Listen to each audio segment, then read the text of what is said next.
चंद्रपुर गांव में हर साल दिवाली की रात एक अजीब आवाज सुनाई देती थी। वो स्त्री कल आना। गांव के लोग अपने घरों की दीवारों पर यही लिख देते थे ताकि उस रहस्यमयी औरत की आत्मा उनके घर के अंदर न आ सके। विक्रम गांव का एक नौजवान दर्जी था।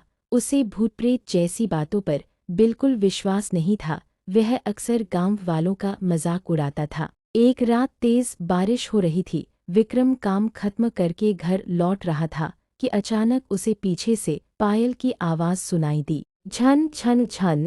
उसने पीछे मुड़कर देखा। सड़क के किनारे एक बेहद खूबसूरत औरत लाल साड़ी में खड़ी थी। उसके लंबे बाल और उसकी आंखें अंधेरे में अजीब तरह चमक रही थीं।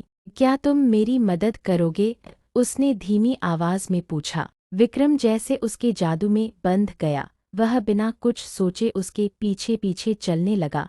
दोनों गांव की सुनसान गलियों से होते हुए जंगल के पास बनी पुरानी हवेली तक पहुंच गए। गांव वाले उस हवेली के बारे में कहते थे कि वहां मौत रहती है। हवेली के दरवाजे पर पहुंचकर वह औरत अचानक रुक गई। धीरे धीरे उसने अपना चेहरा ऊपर उठाया और मुस्कुराई। जानते हो लोग मुझे स्त्री क्यों कहते हैं? अचानक तेज हवा चलने लगी। विक्रम की सांसें रुक गईं क्योंकि उस औरत के पैर उल्टे थे। उसकी मुस्कान डरावनी होती चली गई क्योंकि हर वो आदमी जो प्यार और औरतों की भावनाओं का मजाक उड़ाता है वो मेरा शिकार बनता है। हवेली के अंदर दीवारों पर दर्जनों तस्वीरें टंगी थीं, उन मर्दों की जो पिछले कई सालों से गांव से गायब हुए थे। विक्रम अब सब समझ चुका था। वो आत्मा कभी मीरा नाम की लड़की थी जिसे उसकी शादी की रात उसके प्रेमी ने धोखा देकर मार डाला था।